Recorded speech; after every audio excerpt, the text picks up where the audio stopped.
الحمد للہ رب العالمین والصلاة والسلام علی سید الانبیاء والمرسلین اما بعد۔ آج جو سوالات آئے ہیں وہ سب کے سب کرسمس ڈے سے متعلق ہیں۔ ہم سبھی جانتے ہیں کہ اس ڈے کا بڑا اہتمام آج کل کیا جاتا ہے، بطور خاص اسکول، کالج، اسی طریقے سے کلب، اور کلب کے ساتھ ساتھ بہت سی ایسی جگہیں ہیں جہاں پہ سبھی لوگ اکٹھے ہوتے ہیں اور ایک پارٹی کی شکل میں اس کو بہرحال منانے کی کوشش کرتے ہیں۔ یہاں پہ میں چند باتیں آپ لوگوں سے عرض کر دینا مناسب سمجھتا ہوں۔ سب سے پہلی بات تو یہ کہ کرسمس ڈے سے مراد حضرت عیسیٰ علیہ السلام کا یوم ولادت منانا ہوتا ہے۔ اب حضرت عیسیٰ علیہ السلام کا جب یہ یوم ولادت مناتے ہیں تو یہ ایک باضابطہ عظیم اور مقدس ہستی ہیں۔ ان سے متعلق باضابطہ جتنی کتابیں یا جتنی باتیں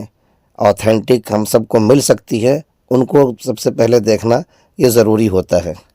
کیونکہ آج کل یہ باضابطہ ایک تہوار کی شکل بھی اختیار کر گیا ہے، اور تہوار کے پس منظر میں ہم سب کو یہ اچھی طریقے سے یاد رکھنی چاہیے کہ ان کی اپنی ایک دلیل ہوتی ہے، ایک روٹ ہوا کرتا ہے، اس کا اپنا ایک بیس ہوتا ہے جس پہ یہ ساری چیزیں ڈیپینڈ ہوتی ہیں، اور وہاں سے سب لوگ اس کو لے کر کے مناتے ہیں۔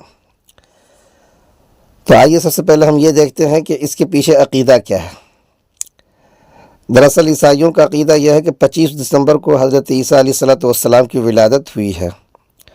چنانچہ اسی خوشی میں وہ اس دن کو بطور عید مناتے ہیں اور خوشیوں کا اہتمام کرتے ہیں۔ دنیا کے مختلف خطوں میں کرسمس کو مختلف ناموں سے یاد کیا جاتا ہے،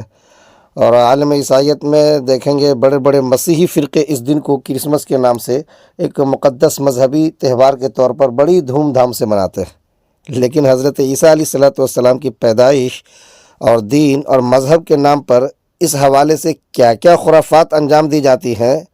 ان کو ذرا سا آپ اگر ملاحظہ کر لیں تو پھر سمجھ میں آ جائے گا کہ یہ چیزیں واقعی اس لائق ہیں، یہ تہوار، یہ پارٹی یا جشن واقعی اس لائق ہیں کہ ان کو ہم منائیں اور اپنائیں، یا پھر اس سے دور رہیں۔ میں ذرا سا یہاں پہ کچھ تاریخی باتیں آپ لوگوں سے شیئر کرنا مناسب سمجھتا ہوں۔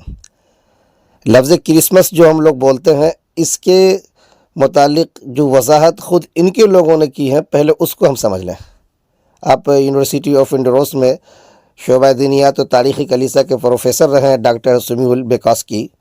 وہ دراصل جو کچھ لکھتے ہیں ذرا اس کو سمجھیں۔ کرسمس کا مطلب وہ یوں بیان کرتے ہیں کہ کرسمس کا لفظ بائبل میں موجود نہیں۔ یہ وہ کہہ رہے ہیں کرسمس کا لفظ بائبل میں موجود نہیں ہے۔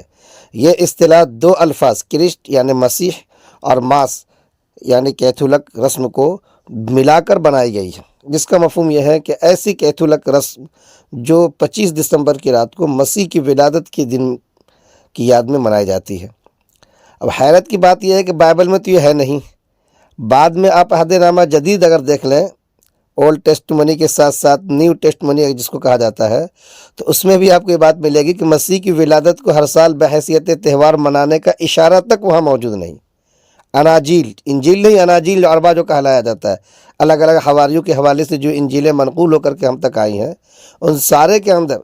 آپ دیکھ لیں مسیح کی ولادت کا تذکرہ انتہائی مختصر ملے گا، جو چند گنتی کی آیات پر مشتمل ہے۔ ان میں نہ کہیں سال کا تذکرہ ہے، نہ کہیں ماہ کا تذکرہ ہے، نہ کسی دن یا وقت کا کوئی تذکرہ ہے۔ جس طریقے سے آج ہم باضابطہ 25 دسمبر کی رات کو اس کو مناتے ہیں، اس حوالے سے یہ 25 دسمبر کے دن میں چھٹی کرتے ہیں اور الگ الگ پروگرام کرتے ہیں، جشن مناتے ہیں، اس کے حوالے سے کچھ بھی نہیں ملتا۔ چنانچہ پروفیسر ہربرٹ ڈبلیو آرمسٹرانگ یہ کرسمس کے متعلق جو لکھتے ہیں وہ بھی سن لیں۔ وہ لکھتے ہیں کہ لفظ کرسمس کا مطلب مسیح کی رسم ہے۔ یہ تہوار غیر عیسائی مشرکوں اور پروٹسٹنٹین کے ذریعے رومن کیتھولک چرچ میں رائج ہوا۔ انہوں نے اسے کہاں سے لیا؟ عہد نامہ جدید سے تو نہیں ملتا، بائبل میں بھی اس کا کوئی تذکرہ نہیں دکھائی دیتا، اور نہ ہی ان مستند حواریوں سے یہ چیزیں ہمیں ملتی ہیں جو حضرت مسیح علیہ السلام کے تربیت یافتہ تھے، بلکہ یہ تہوار 4 صدی عیسوی میں بت پرست اقوام کی طرف سے رومن کیتھولک کلیسا میں آیا۔ سمجھ رہے ہیں آپ لوگ؟ چنانچہ حضرت عیسیٰ علیہ السلام کا جو یوم ولادت کہہ کر کے آج کے دن میں جو اہتمام کرتے ہیں، اس حوالے سے دیکھتے ہیں ہم لوگ کہ بڑے ہی جوش و خروش کے ساتھ 25 دسمبر کو یہ سارا اہتمام کرتے ہیں اور یہ دن مناتے ہیں، لیکن اوپر بات آ چکی ہے کہ نہ بائبل میں اس کا ذکر موجود ہے، نہ ان کے عہد نامہ جدید جو مرتب ہے ان کے اندر یہ چیزیں ملتی ہے، نہ اناجیل اربع کے اندر یہ چیزیں ملتی ہے، اور نہ ان کی حواریوں کے حوالے سے یہ کوئی باتیں کہیں دکھائی دیتی۔ اگر دکھائی دیتی تو یہ کہ جو غیر عیسائی مشرک تھے، بت پرست تھے، ان لوگوں نے اپنے طور سے ایک تہوار کا آغاز کیا تھا، جس کو ان لوگوں نے پھر بعد میں جا کر کے اپڈیٹ شکل میں اپنا لیا۔ یہ چیز کلیئر ان کے یہاں پہ ملتی ہے، جس کو ہم یہ کہہ سکتے ہیں کہ خود یہ عیسائی مذہب کے اندر سراسر خرافات مانی جاتی ہے، اور ان کی اصول کے مطابق دیکھ لیں تو وہاں بھی یہ بدعت مانی جاتی ہے۔ یہ بالکل اچھی طریقے سے کلیئر کر لیں۔ عقلی طور سے بھی آپ اس بات کو سمجھ سکتے ہیں کہ یہ لوگ 25 دسمبر کا ذکر کرتے ہیں، ظاہر سی بات ہے یہ موسم سرما کے اندر یہ مہینہ آتا ہے، ٹھنڈ کا موسم ہوتا ہے، جبکہ قرآن کریم میں اور اسی طریقے سے انجیل کے اندر جب آپ جا کر کے دیکھیں گے، بائبل کے اندر جا کے دیکھیں گے تو پتہ یہ چلے گا حضرت عیسیٰ علیہ السلام کی پیدائش موسم گرما، گرمی کے موسم میں ہوا، ٹھنڈی کے موسم میں نہیں۔ قرآن میں چنانچہ حضرت عیسیٰ کی پیدائش کے بعد حضرت مریم سے کھجور کے درخت کے نیچے جا بیٹھنے کا ذکر جو ملتا ہے، اور پھر اس کو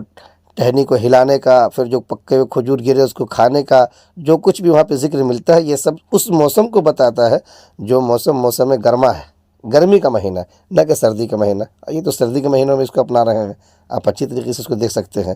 سورہ مریم کے اندر آیت نمبر 23 سے لے کر کے 26 تک آپ دیکھ جائیں، یہ ساری موسم سردی کا رہا ہے یا گرمی کا رہا ہے، آپ اچھی طریقے سے اپنی عقلی ضابطے سے بھی سمجھ سکتے ہیں۔ یہی نہیں،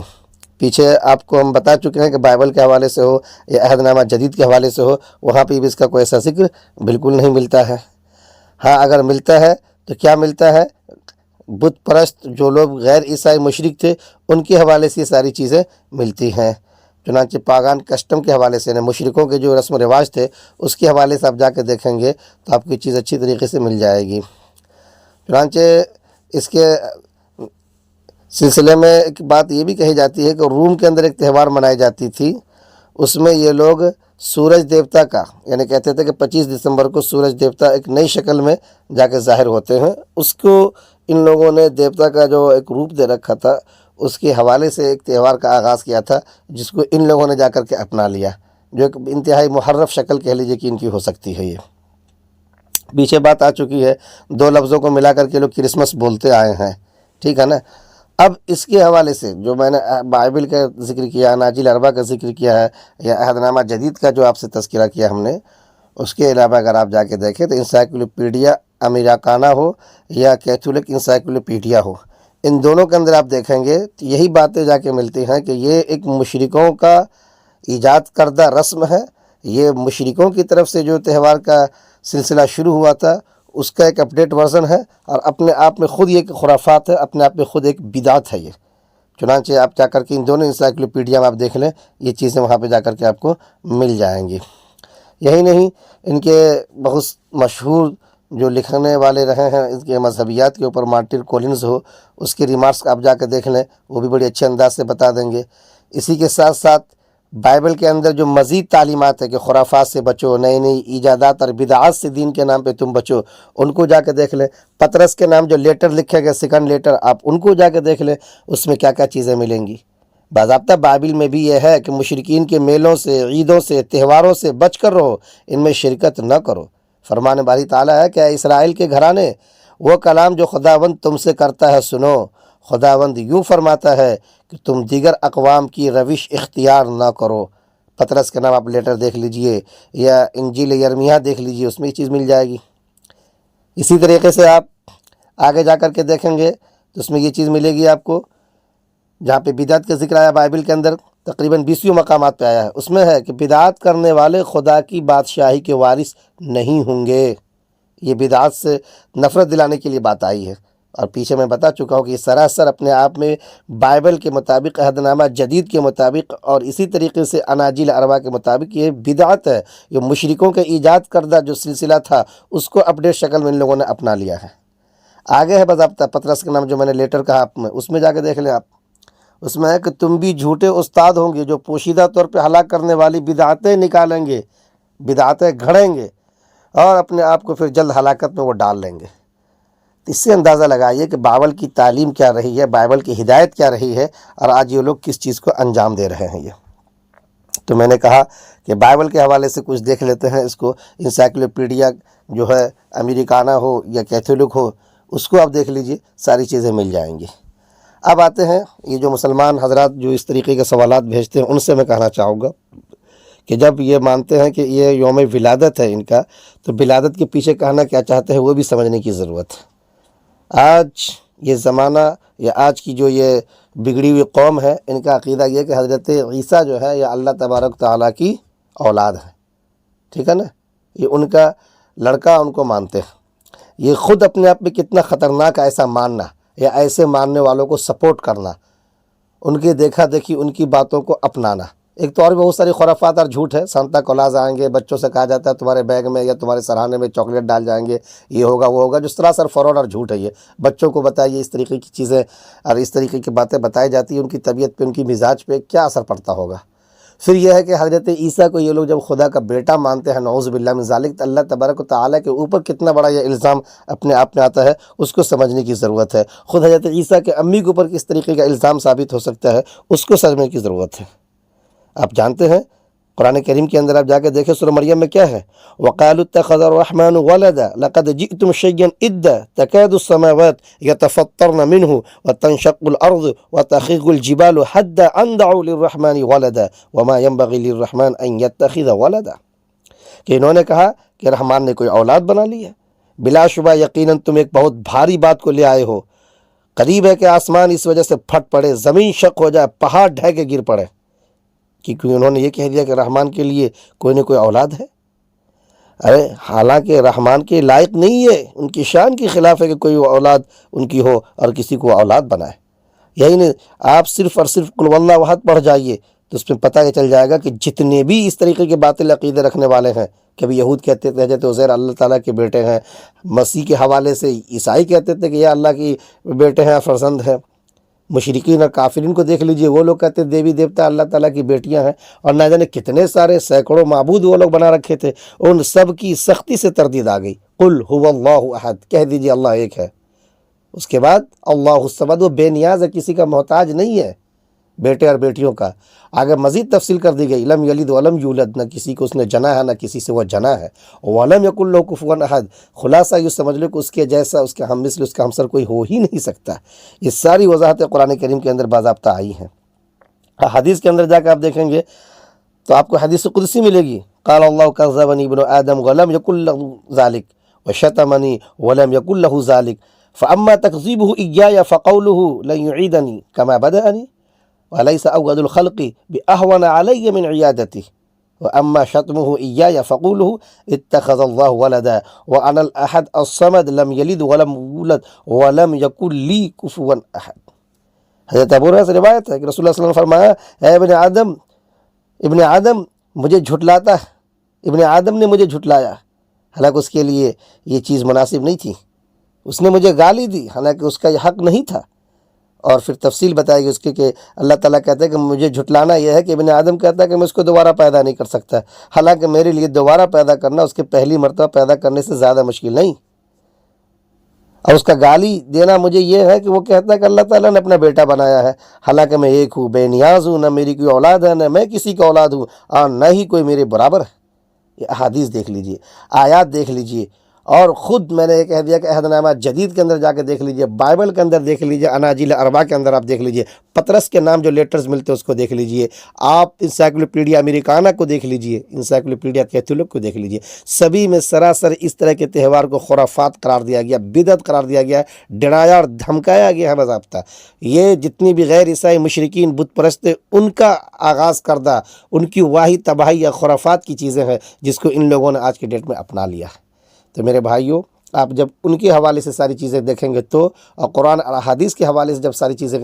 آپ جب دیکھنے کے لائق ہوں گے تو سمجھ میں آ جائے گا، منظر صاف ہو جائے گا کہ کس قدر خرافات ہم لوگ مناتے ہیں اور واہی تباہی کے اندر جا کے پڑھتے ہیں، خود اپنا بھی دین برباد کرتے ہیں، اور اسی طریقے سے غلط چیز کو پروموٹ کر کے اپنے آنے والی نسلوں کو بھی ہم گمراہ کرتے ہیں۔ اس کے اوپر ہم سب کو دھیان دینے کی ضرورت ہے۔ اللہ تعالی ہمیں ایسے واہی تباہی اور خرافات سے بچائے، اس کی دعا کرنے کی ضرورت ہے۔ تو میں نے آپ سے کہا تھا کہ لفظ کرسمس جو ایک لفظ ہے پہلے اس کو سمجھ لیجئے، اور دو باتیں جو میں کہنا چاہتا تھا آپ سے یہی کہ پہلے تو اس کو آپ اناجیل اربع ہو یا بائبل ہو یا عہد نامہ جدید ہو یا اسی طریقے سے پطرس کے نام جو لیٹرز نکلتے ہیں ان کے حواریوں کے حوالے سے جو اس وقت کی ساری باتیں ریکارڈ میں آئی ہیں وہ ہوں، ان سب کو دیکھ جائیے، اور پھر دوسری طور پر آپ مسلمان آپ یہ سوال پوچھ رہے ہیں تو اس کے پیچھے جو ایک ذہنیت چل رہی ہوتی ہے اس حوالے سے جو جشن منایا جاتا ہے وہاں پہ جو ہیپی کرسمس یا کہہ لیجیے کہ میری کرسمس یا اور بھی جو چیزیں مبارکباد کے طور پہ استعمال کرتے ہیں تو اس کی پیچھے ذہنیت کیا ہوتی ہے اس کو سمجھ لیں۔ اور قرآن کریم میں کتنا خطرناک اس کو کہا گیا، لقد جئتم شیئا ادا کہا گیا ہے کہ اللہ کے حوالے سے تم اولاد کے دعوے دار بنتے ہو اور اس دعوے دار بننے والے کی پارٹی میں ہم جا کے شریک ہو رہے ہیں۔ کتنا خطرناک ہے یہ، کہا جاتا ہے کتنا خطرناک ہے کہ آسمان پھٹ پڑے، زمین پھٹ جائے، پہاڑ ڈھہ کے گر جائے، اتنا بڑا جرم ہوتا ہے اس طرح کے بولنے سے۔ تو میرے بھائی ان سب چیزوں کی نزاکت اور حساسیت کو ہمارا آپ سمجھیں اور اپنی اولادوں کو، اپنے آنے والی نسلوں کو، بھائیوں کو بھی بتائیں۔ ہاں اتنا ضرور ہے کہ عیسائیوں سے جب ملے تو ان سے آپ کہیں، معقول انداز سے ان سے بات کریں آپ کہ بھائی ہم اور آپ کے بچے اگر یہاں وہاں چلے جائیں تو ہم اور آپ اس کو بچا لیتے ہیں، وہ اللہ تعالیٰ کے بچے تھے، اللہ کے بیٹے تھے، اور ان کو سولی دے دے کر اللہ تعالیٰ نے اپنے بیٹے کو نہیں بچایا، تو پھر کیا ہوگا؟ دو ہی بات ہوگی، یا تو اللہ تعالیٰ عاجز تھے، ہار گئے، تو پھر ایسے اللہ تعالیٰ کو کیا ماننے کا فائدہ، اور ان کے بچے کو ماننے کا کیا فائدہ؟ اور اگر اللہ تعالیٰ جان رہے تھے، دیکھ رہے تھے، وہ بچا سکتے تھے، پھر بھی نہ بچائے، تو پھر بتائیے کہ ایسا بیٹا کس کام کا کہ بیٹا کو مرنے دیا، باپ نے نہیں بچایا۔ معقول انداز سے آپ ان سے بات کریں، ان کی تبلیغ کریں اور ان کی صحیح طریقے سے تعلیم کریں، تربیت کریں، تلقین کریں، تاکہ صحیح راستے پہ وہ آ سکے، صحیح نہج پہ وہ سمجھ سکے، اور آپ مسلمان ہونے کے ناطے داعی کی حیثیت سے جو کام انجام دے سکتے، جو آپ کا فریضہ ہے، اس کو بہتر طریقے سے آپ انجام دے سکیں۔ میں سمجھتا ہوں کہ یہ ساری باتیں جب ہم لوگ بہت ہی سنجیدگی کے ساتھ سنیں گے، سمجھیں گے اور اس پہ غور کریں گے اور اپنے بھائیوں کے لیے ان سب چیزوں کو ہم عام کریں گے